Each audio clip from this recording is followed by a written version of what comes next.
అమ్మగారు, మా పొట్ట కొట్టకండి. కాస్త లేట్ అయినందుకే మమ్మల్ని తీసేస్తే ఎలా? మీరు వంట చేయడానికి రాకపోయినా మీకిస్తానని చెప్పిన డబ్బులు ఇస్తాను.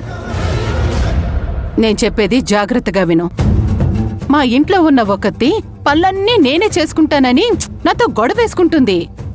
దాని ముచ్చట కూడా తీరుతుందని మిమ్మల్ని పనికి వద్దు అంటున్నాను. సరే అమ్మగారు, పని చేయకుండా డబ్బులు వేస్తామంటున్నారు కదా.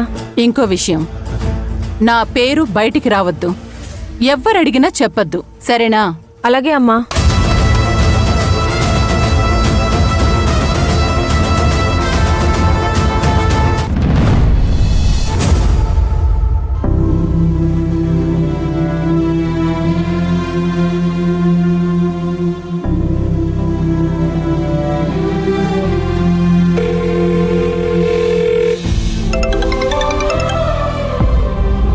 హలో, ఎవరు? వంట పని చేయడానికి వస్తానని చెప్పారు కదా, ఎప్పుడొస్తారండి మీరు?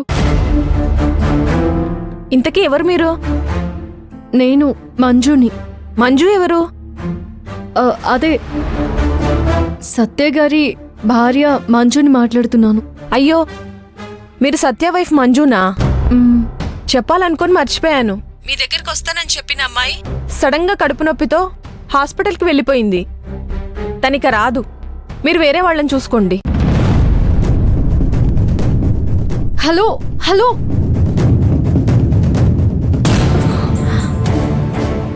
అయ్యో ఇప్పుడేం చేయాలి? టైం దాటిపోతుంది. ఇంత పని నేను ఒక్కదాన్నే ఎలా చేయగలను?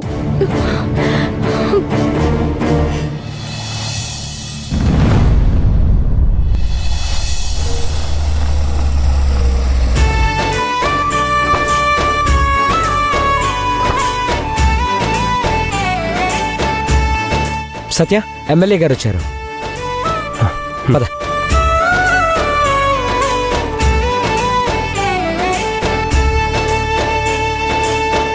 సత్య, నమస్కారం. నమస్తే అన్న. నమస్కారం. ఏం సత్య, అన్ని ఏర్పాట్లు అయిపోయాయా? మొత్తం ఏర్పాట్లు అయిపోయాయి అన్న. రండి.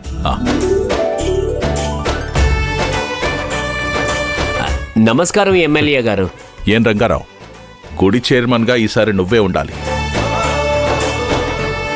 ఈ మాత్రం దైవ కార్యక్రమాలు ఏర్పాటు చేసినందుకు ఆ భగవంతుని కృప వల్ల ఇదే మహాభాగ్యం. నీలాంటి వాళ్ళు చైర్మన్ గా ఉంటే భక్తులకు సౌకర్యాలు ఎక్కువగా కల్పించిన వాడివి అవుతావు. రండి. నమస్తే అన్న.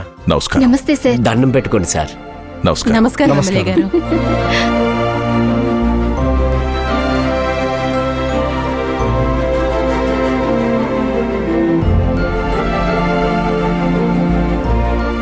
ఎమ్మెల్యే మహానంది గారికి, ఎమ్మెల్యే మహానంది గారికి, ఎమ్మెల్యే మహానంది గారికి. ఎమ్మెల్యే గారు, ఒక చిన్న సన్మానం. ఎమ్మెల్యే మహానంది గారికి, ఎమ్మెల్యే మహానంది గారికి. చూడండి, నాకిష్టం లేదు.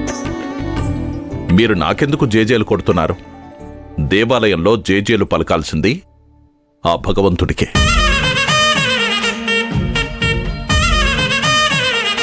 నేనిక్కడికి రాజకీయ నాయకుడిగా రాలేదు. మీ మాదిరిగానే ఒక భక్తుడిగా వచ్చాను. మీలాంటి పెద్దవారు ఇలాంటి చిన్న కార్యక్రమాలకు రావడమే పెద్ద గొప్ప. మీరిలా మాట్లాడి నన్ను ఇబ్బంది పెడుతున్నారు. దేవుడి దగ్గర ఒకరు పెద్ద ఒకరు చిన్న అని ఏముండదు. సత్య, ప్రారంభ కార్యక్రమాలు బాగున్నాయి. బాగా చేస్తున్నావు సత్య. అన్నా, దగ్గరుండి అన్ని ఏర్పాట్లు చూస్తున్నాం. ఆ భోజన కార్యక్రమాల్లో ఎలాంటి ఇబ్బంది లేదు కదా? భోజన ఏర్పాట్లన్నీ మనమే చేస్తున్నాం అన్నా. నువ్వే చేస్తున్నావంటే ఆ పనులన్నీ పర్ఫెక్ట్ గానే ఉంటాయి. అలాగే సత్య, మంచినీళ్ల కోసం ఆ మినరల్ ప్లాంట్ అతనికి చెప్పాను. వాటర్ విషయంలో, పెట్టే ఫుడ్ విషయంలో చాలా జాగ్రత్తలు తీసుకోండి. సరే అన్న, కరెక్ట్ టైంకి భోజనాలు పెట్టేలా చూస్తాను. ఆ పనులు కూడా ఎంతవరకు వచ్చాయో తెలుసుకొని వస్తాను. మీరు కూర్చోండి అన్న. కూర్చోండి సార్. కూర్చోండి. మలిక్, నువ్వన్న పక్కనే ఉండి అన్నకి ఎలాంటి లోటు రాకుండా దగ్గరుండి చూసుకో. సరే సత్య. సత్య, ఇంతమంది భక్తులకి ఒక్కతే వంట ఎలా చేస్తుందో ఏమో, ఒకసారి వెళ్ళి చూసిరారాదు? చూడండి చిత్రకారుల వారు, మీరు గుడికొచ్చారు. గుళ్ళో ఏం జరుగుతుందో వాటి గురించి మాత్రమే ఆలోచించండి. ఆ కాకి పిల్ల పని విషయంలో రాక్షసేలేండి. అది చేసుకుంటుంది. మీరేమీ కంగారు పడక్కర్లేదు.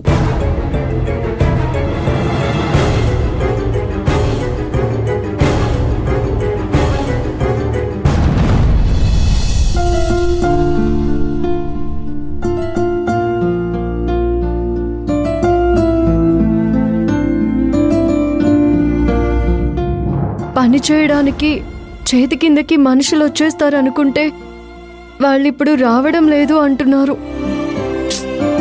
ఈ పనులన్నీ ఎలా చేయాలి?